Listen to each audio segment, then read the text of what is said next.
Yo tout le monde, salut les potes, ici HVA38 et j'espère que vous allez bien en cette année 2019, cette nouvelle année. Et avant que je commence la présentation sur Atlas, je vous souhaite de meilleurs vœux les gens, de meilleurs vœux en ma compagnie et dans votre vie personnelle aussi bien sûr. En tout cas voilà, je vous souhaite le meilleur pour vous, votre famille, tout ce que vous voulez les gars. Merci à vous de votre fidélité. Et aujourd'hui les gens, on va parler de Atlas, ce nouveau RPG qui est sorti le 22 décembre 2018, du coup l'année dernière. Et ce RPG, donc qui est développé par Grapeshot Games, ce sont les développeurs de Ark qui ont sorti ce jeu. Et du coup, la vidéo arrive un peu tard, je sais, je suis un petit peu à la bourre, mais moi entre les fêtes et forcément tryhard le jeu, tester le jeu, forcément ça m'a pris un peu de temps de vous faire des avis. Et du coup aujourd'hui, eh bien, je vous parle de ce jeu. Du coup, eh bien, on est parti pour cette vidéo de environ 20 minutes. C'est parti!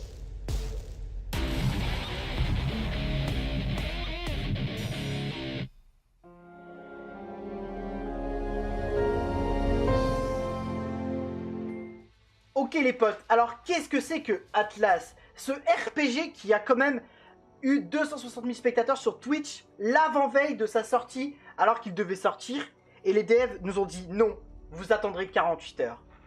Qu'est-ce que c'est que Atlas, ce RPG où tant de choses nous ont été promis, tant de choses, mais qui sont réelles, malgré les rollbacks des serveurs le jour de sa sortie. Parce que oui, il y a eu des rollbacks, oui, les 20 FPS avec ma 1080, mon 8700K étaient réels, oui, mais qu'au bout de 3 jours, c'était oublié.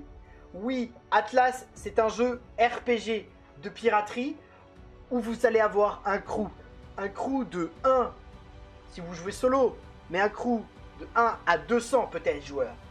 Des moments de farm ensemble, des moments de combat, des moments de guerre, des moments d'amitié, de construction, et des moments où vous allez devoir vous gérer vous-même, votre propre survie, votre farm collectif, votre farm personnelle, votre niveau d'eau, de nourriture, que ce soit de la viande, des légumes, voire des protéines.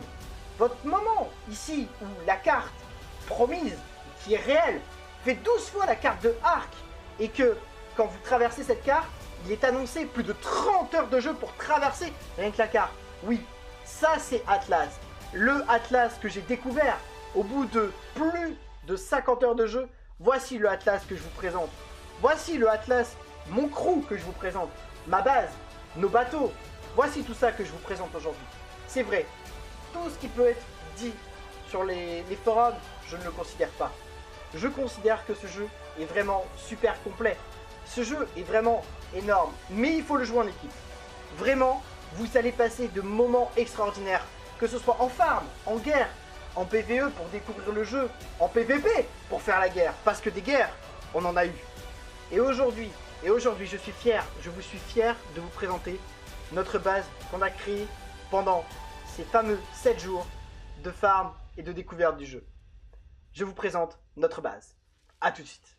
Ok les gens, ça y est, vous êtes enfin arrivés donc dans notre base, ici dans mon alliance à moi. Et du coup, comment c'est organisé? Vous êtes actuellement ici dans le SAS, qui vous donne accès à l'extérieur, et ici à l'intérieur de la base. Les deux murs ne sont pas collés, ils sont dissociés comme vous pouvez le voir en haut. Vraiment, c'est fait de manière que si vous cassez le mur extérieur, vous n'avez pas cassé le mur de la base. Alors pourquoi on a fait ça? Tout simplement parce que en fait quand vous avez des murs en bois, vous pouvez taper dessus à la hache ou le pieu et vous allez casser le mur. À la pierre c'est totalement différent. Si vous voulez, vous pouvez casser le mur qu'à coup de canon. Donc du coup les mecs vont devoir dépenser 2 fois plus de boulets en fait pour faire un trou. Ils vont devoir casser celui-ci et l'autre. De la même manière que si vous prenez les grappins, vous avez en bas dans mes skills, alors en 6 si je me trompe pas, vous pouvez balancer un grappin sur le toit et casser le toit de chaume par exemple. Et du coup vous cassez le toit de chaume et vous tombez directement dans la base. Là ici c'est pas possible puisque justement tout est fait de dalles de pierre. Donc vous pouvez absolument rien casser, c'est vraiment étanche de partout. Donc les mecs, non seulement ici ils tentent au grappin de monter, ils devront casser le premier mur, puis le deuxième mur, donc on va vraiment les voir arriver. Et s'ils veulent y aller à coup de canon, ils ont 2 murs à casser. Donc vraiment, c'est pas mal fait. Du coup, c'est sympa. Ensuite, du coup, comment on est organisé niveau alliance? Vous avez ici la partie commune, c'est-à-dire que avec toutes les armoires de ressources que nous faisons, donc toutes les ressources que nous avons fait depuis le début du jeu sont stockées ici. Toutes les choses que nous avons craftées sont stockées ici. Tout est stocké ici. Vous avez tout notre stuff, tout. Vraiment tout est là. Et en fait, alors je vais vous parler maintenant de comment c'est fait. Nous sommes composés de 4 joueurs. Donc nous avons Steak Frites, nous avons Toxic, nous avons moi et nous avons Lawid. Chaque personne a une spécialité. Je vais vous expliquer comment ça marche un petit peu. Donc vous retrouvez ici votre inventaire. C'est l'inventaire que vous avez là. Pardon. Ici c'est votre inventaire, c'est ce que vous avez tapé, c'est ce que vous avez créé, c'est ce que vous avez déloot sur les animaux, sur les ressources telles que la pierre, etc., etc. Quand vous passez un level juste ici, vous avez à choisir entre votre vie, votre stamina, c'est-à-dire la capacité à taper et à looter en fait, à taper sur les arbres, etc. C'est votre temps que vous pouvez en fait taper avant que vous soyez essoufflé, par exemple. Et donc il faudra que ça se recharge. Donc ça, vous pouvez choisir de le level up et d'avoir du coup plus de temps pour le faire. Vous pouvez évidemment augmenter votre fortitude. C'est la capacité en fait pour les statistiques vitales.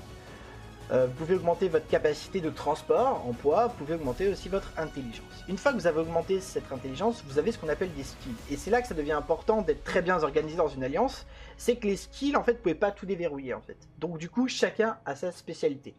Pour ma part, ma spécialité à moi, c'est la métallurgie et la cuisine. Donc moi, je suis, donc du coup, j'ai débloqué les basiques, les basiques, en fait, qui vont me permettre, donc, quand tu commences le jeu, de faire les outils en pierre, de façon à continuer à grandir, parce qu'au début tu dois taper les arbres à la main, et donc du coup une fois que tu as fait les basiques, tu pourras avoir les outils en pierre, les outils en pierre qui permettront d'aller beaucoup plus vite et que ça soit beaucoup plus simple.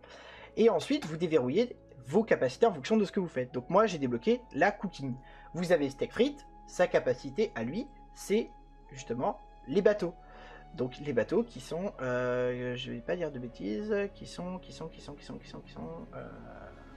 crois que c'est Beastmastery, je crois. Non, c'est pas Beastmastery, j'ai une bêtise. C'est Cement Chip. Lui, sa capacité, c'est Cement Chip. Donc lui, il est full sur la Cement Chip. C'est-à-dire que là, ici, tout ce qui va lui permettre de crafter les bateaux, lui, il a tout déverrouillé. Voilà. Il a quasiment tout déverrouillé. Bon, il est comme moi, hein, il est au même niveau. Mais voilà, lui, il déverrouille que ça. Vous avez Toxic, lui c'est notre maître constructeur, donc lui il a déverrouillé toute la construction, jusqu'à arriver à la construction de pierre. Chacun a sa spécialité. Et Lawid, lui il a déverrouillé la tannerie et les armes. Donc lui, toutes ses capacités sont axées là-dessus.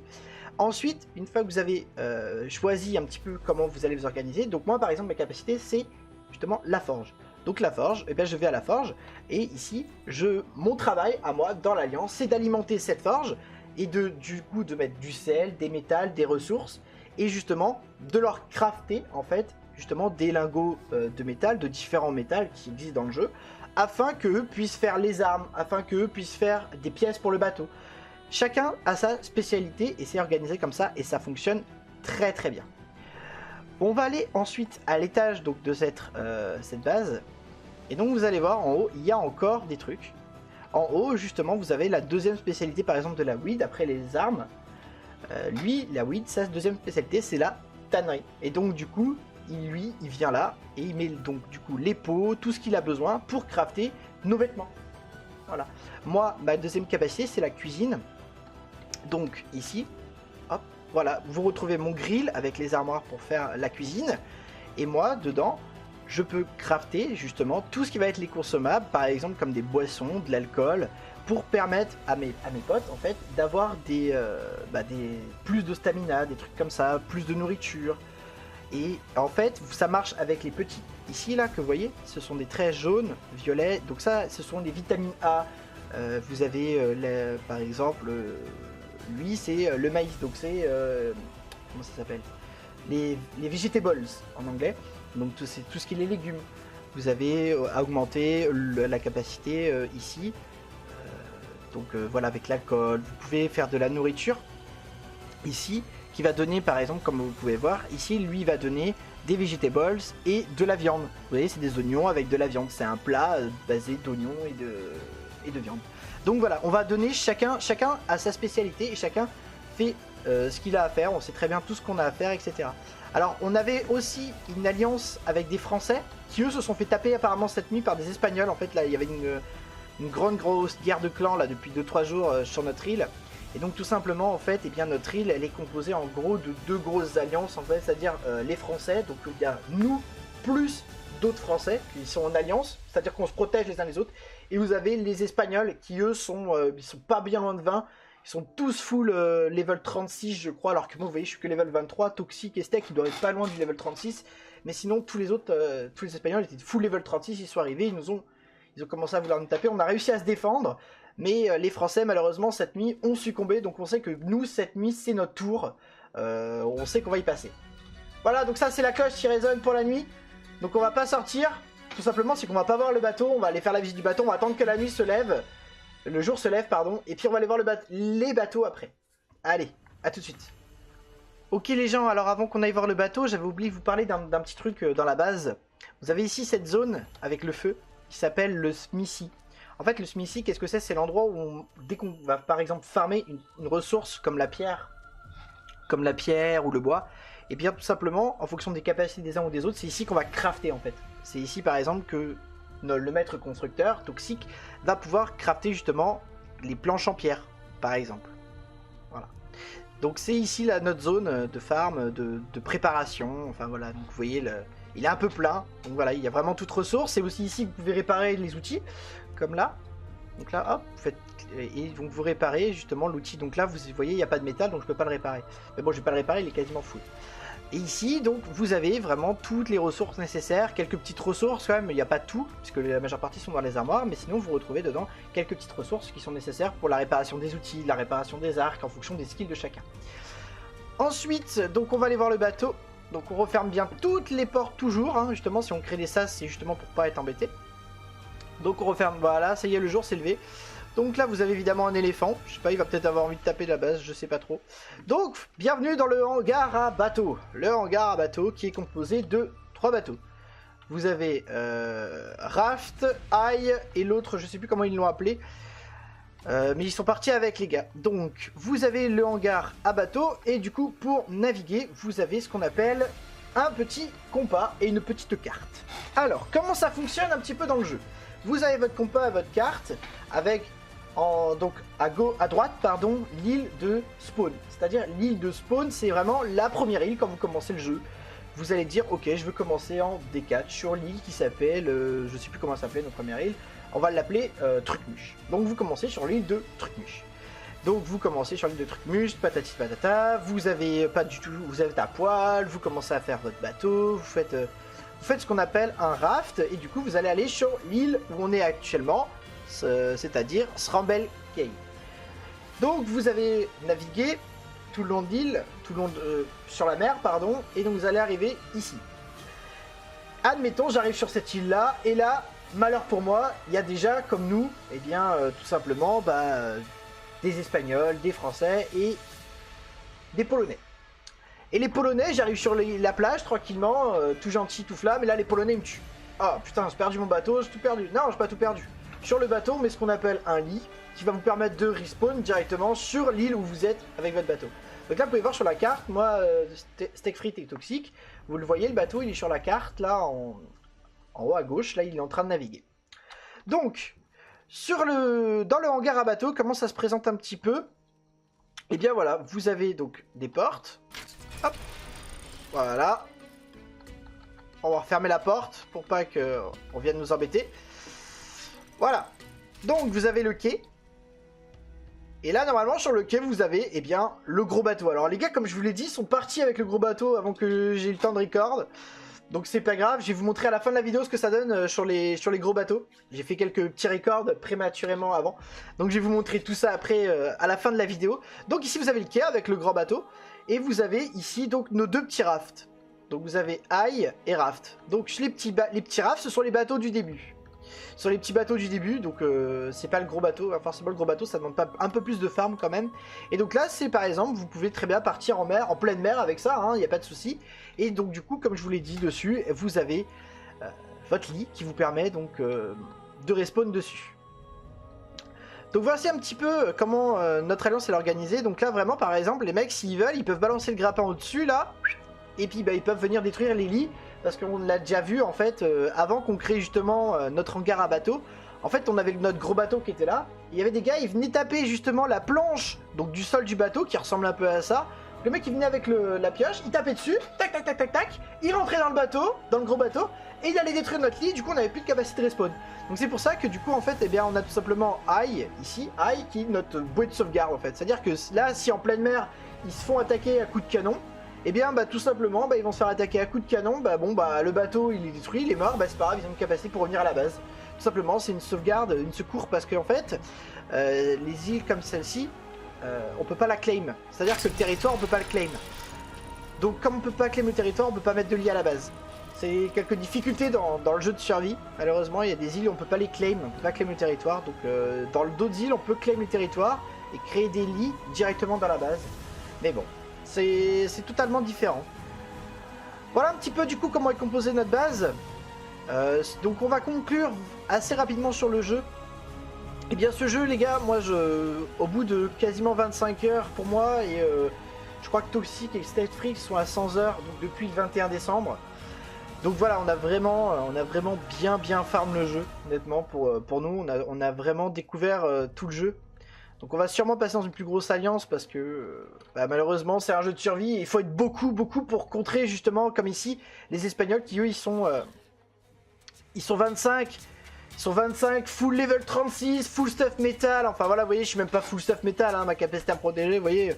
Le crocodile il met un coup, bah fin quoi. Je prends déjà un huitième de ma vie quoi. J'aimerais juste que la musique s'arrête pour que je puisse continuer de parler. Voilà. Donc en fait, bah du coup, bah, comme c'est un jeu de survie, bah, il faut être beaucoup à jouer, beaucoup à farmer. Enfin, c'est beaucoup de temps. Mais sinon, c'est un jeu qui est très agréable, qui est beaucoup moins buggé depuis sa sortie. Ça, c'est clair. Il y a du travail niveau optimisation, comme vous pouvez le voir. Je suis à 62 FPS in-game. Et donc 62 FPS, ça correspond à de la 1600 par 900, pardon. Et donc en qualité height, vous voyez si je passe en 1900 par 1080 on va avoir quoi 50 fps quoi. Je veux dire le niveau optimisation il est vraiment pas encore optimisé, mais sinon il est hyper agréable à jouer. Il n'y a plus de crash par rapport au début, vraiment le début ça a été la cata, total cata, on le savait. Mais bon c'était pire que ce qu'on croyait quoi, total cata. Mais sinon donc le jeu est vraiment super bien, c'est sympa. Si vous l'achetez, moi je vous conseille de partir avec des gens. Donc trouvez-vous un Discord ou un TeamSpeak, ça c'est hyper important. Et donc voilà, si vous voulez vraiment vous amuser dessus, il y a vraiment de quoi faire, vous allez passer beaucoup de temps, vous allez vraiment pas voir le temps passer. C'est vrai qu'on nous on a fait des soirées, des nuits entières dessus déjà là, et on n'a vraiment pas vu le temps passer quoi.